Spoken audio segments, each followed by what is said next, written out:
We got to talk about this defensive clinic, though, versus the Bucks.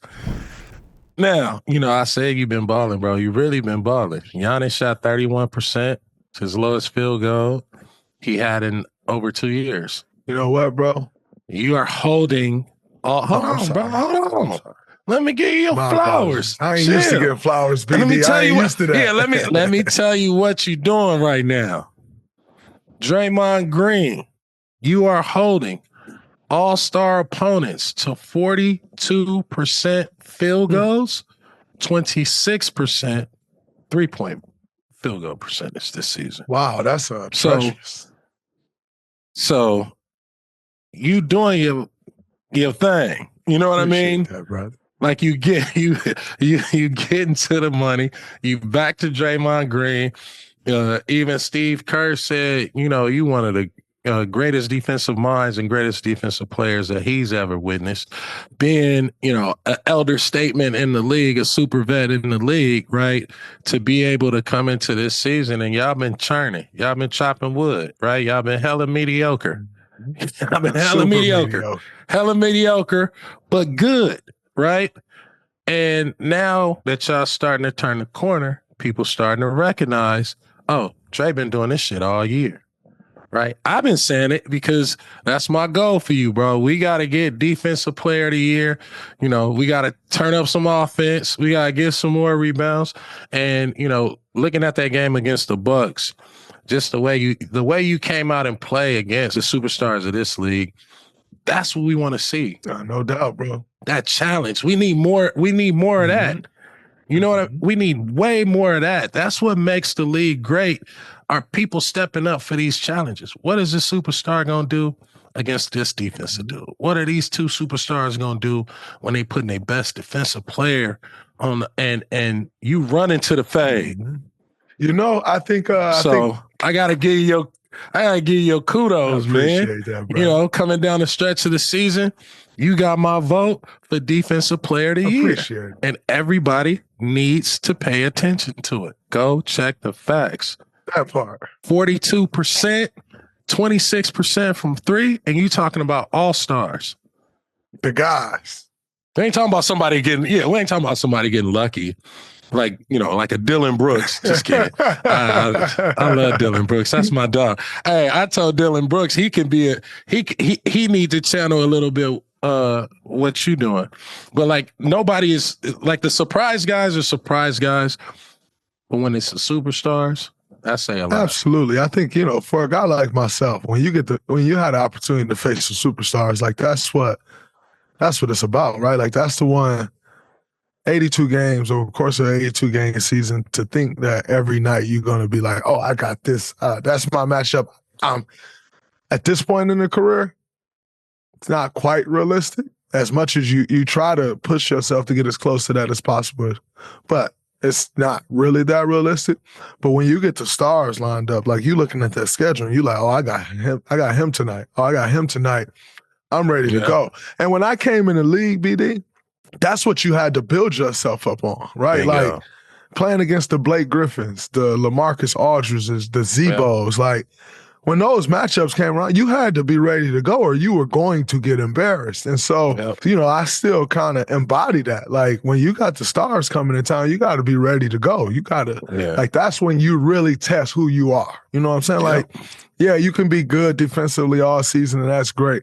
But when the stars roll into town, because this is a star league, make no mistake about it, when they roll into town, how do you fare then? Where's your mentality? Where's your mindset when the stars roll into town? Because guess what? Everybody's watching when the stars roll into town. And so for me personally, I always look forward to that opportunity. And by the way, not all the time do you fare well. Like you don't, when you playing against stars, they stars for a reason. You know what I'm saying? And so you don't always make out well, but the opportunity. You take the challenge. Come on. To take on that challenge, the opportunity to make out well is what get me going. And so we coming in on a back-to-back. I got Giannis Antetokounmpo, Greek freak. He running through everybody. Get downhill, ain't nothing you can do. What's your mindset coming into that game? And my mindset coming into that game was, I just want to make it tough on him. I just want to try to make him uncomfortable. Not that I'm going to come in and I'm going to stop them or I'm going to lock them up, because the reality is you don't really stop stars.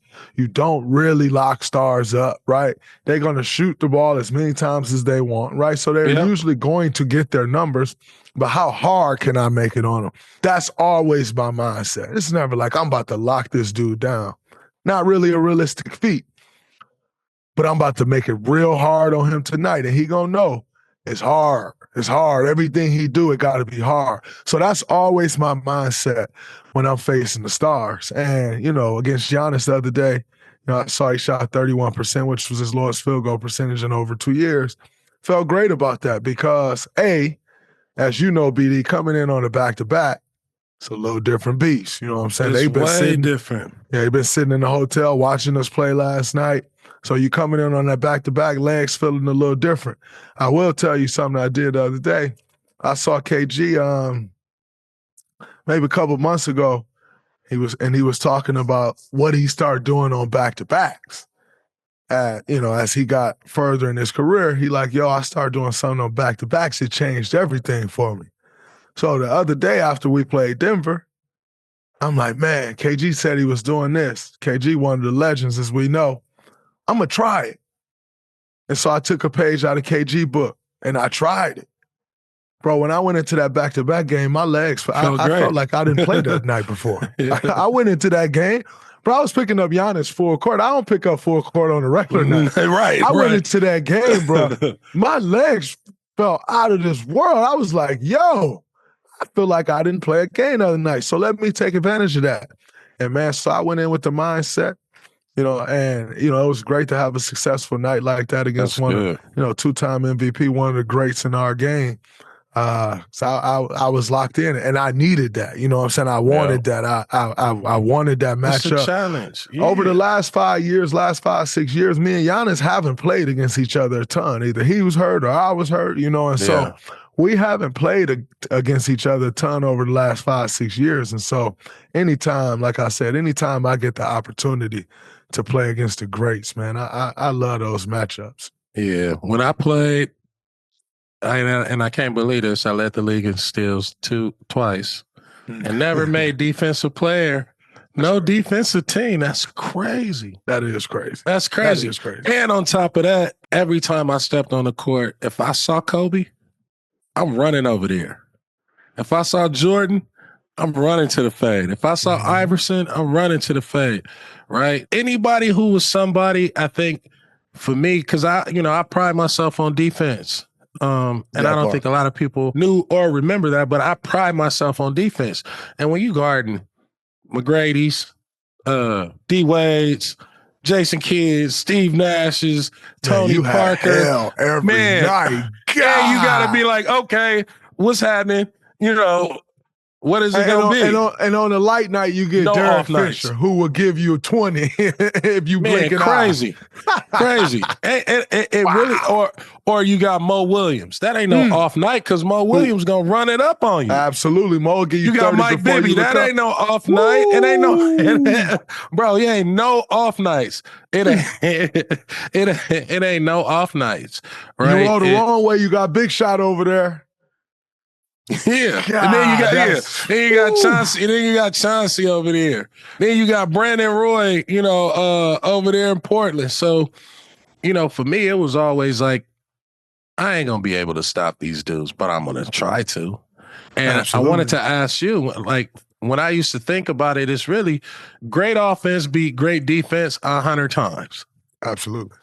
And when you have a great defender and a great offensive player, and you going, let's say it's a back-to-back, you really just painting in the gray, right? Because if that, like someone like Giannis, if he's struggling that night, that don't mean he going to stop shooting. That don't mean he going to stop being aggressive. That don't mean that the last 2 minutes of the game, if it's close, like who cares what the percentage is? We know that he's going to get, he's going to get the ball and he going to be forced to make something happen. That's where that middle ground, that gray area is, right? So as a defender, you really just trying to throw the offensive dude off his rhythm. I'm going to pick one thing I know he like, I'm going to take that away and see if his counter is working.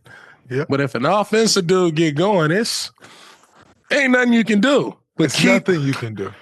Right. And it's all about sticking to it. And so I just appreciate the way you play defense, man. I watch the game. When I watch the games, I watch the games for passing, defense, turnovers, obviously, and where to make the best plays. And I think you've been playing great.